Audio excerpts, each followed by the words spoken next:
संसद में गर्मा गर्म बहसें, जोरदार भाषण, ये सब तो हम टीवी पे देखते ही रहते हैं। पर कभी सोचा है कि पर्दे के पीछे क्या होता है? मतलब कौन से नियम हैं जो इस इतनी बड़ी संस्था को चलाते हैं? आज हम इसी अनदेखी मशीनरी को समझने वाले हैं, संविधान के आर्टिकल 90 से लेकर 100 तक। यही तो हमारे लोकतंत्र की असली नींव है। तो सवाल बिल्कुल सीधा सा है, हम सांसद तो चुन लेते हैं, पर ये संसद ये चलती कैसे है? इसका जवाब, इसका पूरा का पूरा ऑपरेटिंग सिस्टम हमारे संविधान के कुछ आर्टिकल्स में छिपा हुआ है। और हाँ, जो लोग कॉम्पिटिटिव एग्जाम्स की तैयारी कर रहे हैं उनके लिए तो ये बहुत ही जरूरी है। तो चलिए साथ मिलकर इस सिस्टम को डीकोड करते हैं। तो शुरुआत करते हैं संसद के ऊपरी सदन यानी राज्यसभा से। सबसे पहले देखेंगे कि आर्टिकल 90, 91 और 92 यहाँ की लीडरशिप और काम करने के तौर तरीकों के बारे में क्या कहते हैं। तो आर्टिकल 90 बात करता है राज्यसभा के डिप्टी चेयरमैन की। अब देखिए, उनका पद खाली कैसे हो सकता है? इसके दो ही तरीके हैं। पहला, या तो वो खुद चेयरमैन साहब को अपना रेजिग्नेशन लेटर दे दें, और दूसरा, सदन यानी कि हाउस ही एक रेजोल्यूशन पास करके उन्हें हटा दे। लेकिन हाँ, किसी डिप्टी चेयरमैन को हटाना कोई आसान काम नहीं है। ये एक सीरियस प्रोसेस है। इसकी दो शर्तें हैं। पहली, ऐसा कोई भी प्रस्ताव लाने से कम 14 दिन पहले एक रिटन नोटिस देना होगा। और दूसरी, उस प्रस्ताव को सदन के तत्कालीन सभी सदस्यों के बहुमत से, मतलब मेजॉरिटी से, पास करना होगा। इसका मतलब ये हुआ कि उस समय हाउस में जितने भी मेंबर्स हैं उनकी मेजॉरिटी चाहिए। ये इसे एक बहुत मजबूत प्रक्रिया बनाता है। अब आता है आर्टिकल 91। इसका मकसद ये है कि सदन का काम कभी भी, किसी भी हालत में रुकना नहीं चाहिए। तो सोचिए, अगर चेयरमैन यानी वाइस प्रेसिडेंट मौजूद नहीं है तब क्या होगा? सिंपल, डिप्टी चेयरमैन उनकी जगह काम संभालेंगे। अच्छा, और अगर मान लीजिए दोनों ही मौजूद नहीं है तब भी कोई दिक्कत नहीं। सदन अपने ही मेंबर्स में से किसी एक को टेम्परेरी तौर पर चेयरमैन चुन लेता है। इन्हें ही चेयरमैन प्रोटेम कहते हैं। और आर्टिकल 92 एक बहुत ही बेसिक सा लेकिन जरूरी नियम बताता है। वो ये कि पद तभी तक जब तक सदस्यता है। मतलब अगर कोई मेंबर राज्यसभा का सदस्य ही नहीं रहता तो वो डिप्टी चेयरमैन या कोई और ऑफिसर भी नहीं रह सकता। सीधा सा कनेक्शन है, मेंबरशिप गई तो पद भी गया। तो ये तो हुई राज्यसभा की बात। अब चलिए चलते हैं लोकसभा की तरफ, जिसे हाउस ऑफ द पीपल भी कहते हैं। यहां आर्टिकल्स 93 से 96 हमें स्पीकर और डिप्टी स्पीकर की पावर और रोल के बारे में बताते हैं। अब यहां राज्यसभा से एक बहुत बड़ा फर्क है, इस पे ध्यान दीजिएगा। राज्यसभा के चेयरमैन कौन होते हैं? देश के वाइस प्रेसिडेंट। लेकिन लोकसभा में ऐसा नहीं है। आर्टिकल 93 कहता है कि लोकसभा अपने स्पीकर और डिप्टी स्पीकर को अपने ही मेंबर्स के बीच से चुनती है। ये एक बड़ा अंतर है। अब ये जो स्पीकर के काम है ना, ये यूपीएससी वालों के लिए तो समझ लीजिए मस्ट नो टॉपिक है। देखिए, स्पीकर का काम सिर्फ हाउस चलाना या डिसिप्लिन मेंटेन करना ही नहीं है। उनकी सबसे बड़ी पावर्स में से एक है ये सर्टिफाई करना कि कोई बिल मनी बिल है या नहीं, और उनका फैसला फाइनल होता है।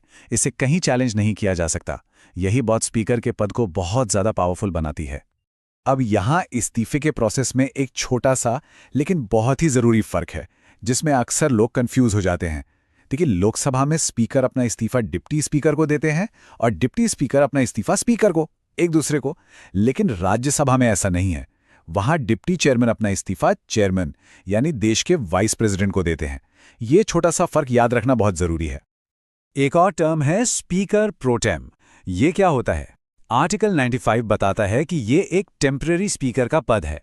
ये तब काम आता है जब स्पीकर और डेप्यूटी स्पीकर दोनों की सीटें खाली हों। इनके सिर्फ दो ही मेन काम है। पहला, जो नए मेंबर्स चुनकर आए हैं उन्हें शपथ दिलाना, और दूसरा, नए स्पीकर के चुनाव की प्रक्रिया को पूरा करवाना।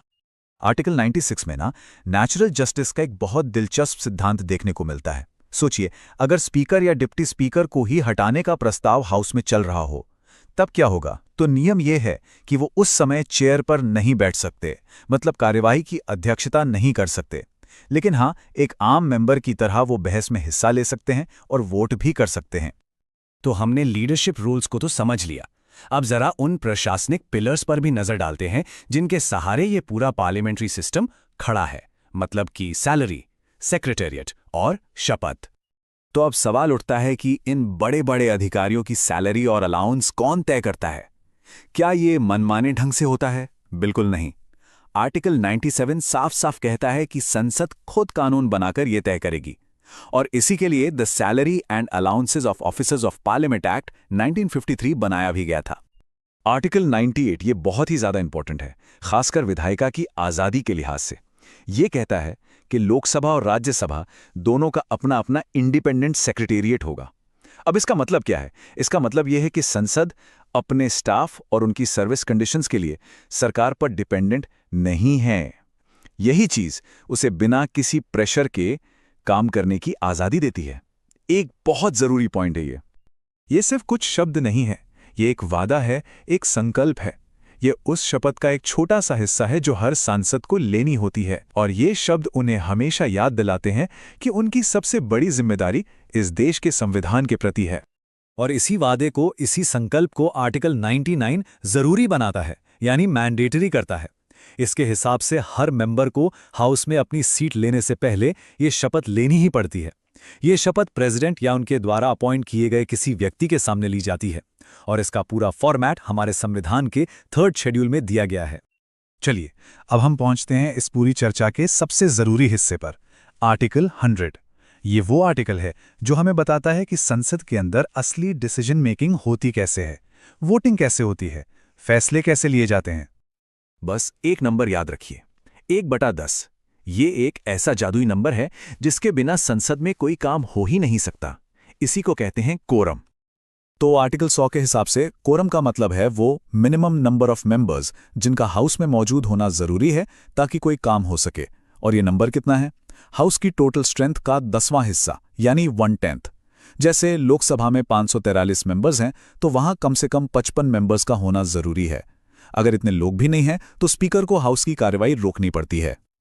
और इसी आर्टिकल 100 में एक और बड़ी खास पावर का जिक्र है, कास्टिंग वोट।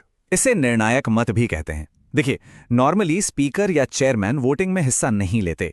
वो अपनी इस पावर का इस्तेमाल सिर्फ और सिर्फ एक ही कंडीशन में करते हैं, जब किसी मुद्दे पर हां और ना में बराबर बराबर वोट पड़ जाएं, मतलब टाई हो जाए, तब उनका एक वोट टाई ब्रेकर का काम करता है और फैसला हो जाता है।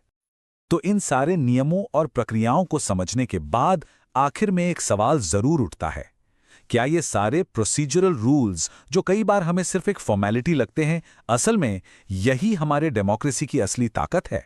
क्या यही वो चीज है जो हमारे सिस्टम को स्टेबल और फेयर बनाती है? इस पर सोचिएगा जरूर।